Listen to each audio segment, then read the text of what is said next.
سعید صاحب، ان کا سوال ہے، کہتے ہیں مکرمی السلام علیکم ورحمۃ اللہ وبرکاتہ، قرآن سمجھ کر پڑھانے میں اور اسے عام کرنے میں علماء دین کی ذمہ داری کیا ہے؟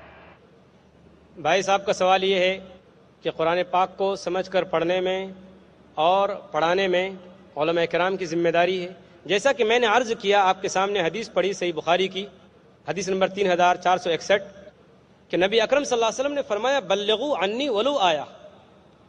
شاید میری تقریر کو آپ نے ٹھیک سے سنا نہیں، یا سنا ہو تو سمجھا نہیں، یا آپ بعد میں آئے ہوں۔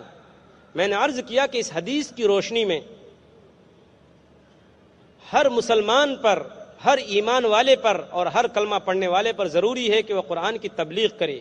علماء کرام کے اوپر خالی یہ ذمہ داری نہ ڈالے، علماء کرام کے اوپر قرآن پاک کو دوسروں تک پہنچانے کی ذمہ داری ان کے علم، ان کی صلاحیت اور ان کی استعداد کے مطابق ہے، اور ایک عامۃ المسلمین اور ایک عام مسلمان کی ذمہ داری اس کی صلاحیت اور اس کی طاقت کے اعتبار سے ہے۔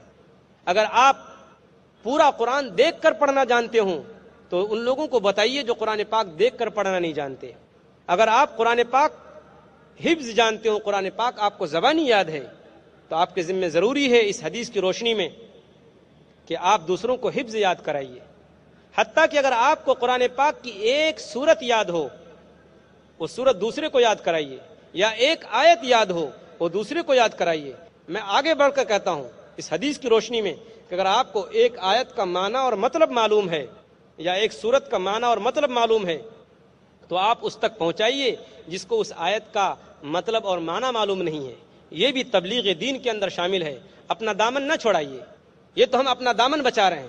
ہاں، یہ الگ بات ہے کہ جہاں آپ کو کوئی چیز سمجھ میں نہ آئے، آپ کو معلوم نہ ہو کہ اس آیت کا مطلب کیا ہے، اس آیت سے کیا کہنا چاہتا ہے اللہ تبارک و تعالیٰ، تو اللہ تبارک و تعالیٰ نے اصول بھی بتا دیے ہیں کہ فَاسْأَلُوا أَهْلَ الذِّكْرِ إِن كُنتُمْ لَا تَعْلَمُونَ۔ سورہ نحل کے اندر بھی ہے، اور اللہ تبارک نے دوسری جگہ بھی یہ بات بیان فرمائی ہے سورہ انبیاء کے اندر کہ فَاسْأَلُوا أَهْلَ الذِّكْرِ إِن كُنتُمْ لَا تَعْلَمُونَ، کہ اگر تم کوئی بات جانتے نہیں ہو تو اس سے پوچھو جو جانکار ہے۔ لیکن تبلیغ سے کوئی بھی مسلمان، قرآن پاک کو دوسروں تک پہنچانے سے کوئی بھی مسلمان مرد اور کوئی بھی